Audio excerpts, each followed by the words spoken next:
विकास चाहनुहुन्छ मुख्य कुरा त्यही हो। चुनावको वातावरण चाहिँ बन्यो त चुनावको वातावरण बन्यो त के को चुनावको वातावरण बन्यो त चुनावको वातावरण अब चुनाव हुने भयो भने हामी भाग लिन्छौँ। चुनावको वातावरण त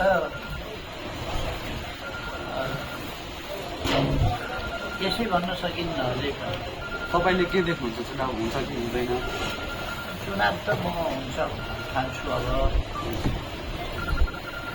तर फेरि पनि संशय छ तपाईँहरूमा चुनाव हुने कि नहुने भनेर। यो सेनाले त एकदमै धेरै चाहिँ सैनिक शासन जस्तै गरिरहेछ बाहिर त सेनाले सैनिक शासन जस्तै गरिरहेछ। खै त्यसो गरेको छ भने किन गरे हो थाहा भएन। सबै कुरालाई रोकावट गरिराख्नु भएको छ, रोकिराख्नु भएको छ। प्रेसलाई अरू आम मान्छेहरूलाई पनि भित्र जानलाई प्रवेश गर्नलाई एकदम समस्या भइरहेको भयो। अस्ति फेरि चुनाव हुने नहुने तपाईँहरू हुन्छ यस्तो अवस्थामा, यो अवस्थामा त्यस्तो अतिरिक्त कुराहरू त किन गर्नुपर्छ? योभन्दा अघिल्लो पटक आउँदाखेरि चुनावको लागि वातावरण बनिसकेको छैन भन्नुभएको थियो। अनि यहाँ फेरि मतदातासँग मत पनि मागिराख्नु भएको छ। अहिले चाहिँ चुनावको वातावरण बनेको हो। यो अलिक सरकारले जान्ने कुरा हो।